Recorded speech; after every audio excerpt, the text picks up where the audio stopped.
17 जुलै रोजी आषाढी एकादशी होती। त्यासाठी मोठ्या संख्येने पंढरी वारकरी येत जातात। त्यांना पंढरपुरात जाऊन दर्शन घेता येत नाही, ते आषाढीच्या दिवशी गावातील मंदिरातच दर्शन घेतात। तसेच त्यापूर्वी ठिकठिकाणी अनेक कार्यक्रमांचे आयोजन केले जाते।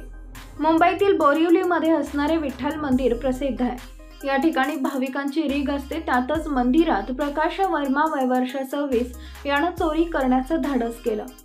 10 जुलै रोजी प्रकाश वर्मा मंदिरात आला। त्यानं विठ्ठलाचं दर्शन घेत नमस्कार केला आणि मुकुट उचलून आपल्या बॅगेत टाकला। त्याच्या सर्व हालचाली सीसीटीव्हीत कैद झाल्या। या मंदिरात भगवान विठ्ठल रुक्मिणी मातेची मूर्ती आहे।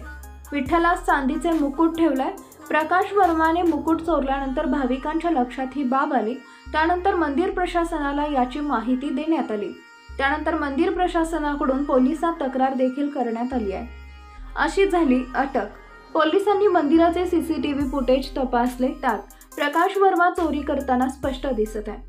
पोलिसांनी यांत्रिक तपास सुरू केला। त्यानंतर त्यांच्यापर्यंत पोलीस पोहोचले। त्यानंतर त्याच्या मुसक्या आवळल्या। कस्तुरबा मार्ग पोलिसांनी ही कारवाई करत आरोपी प्रकाश घनश्याम वर्मा याला अटक केली आहे। त्याच्याकडून चोरीचा मुकुट हस्तगत केलाय। त्याला न्यायालयावर हजर केला असता त्याची जामिनावर सुटका झाली आहे।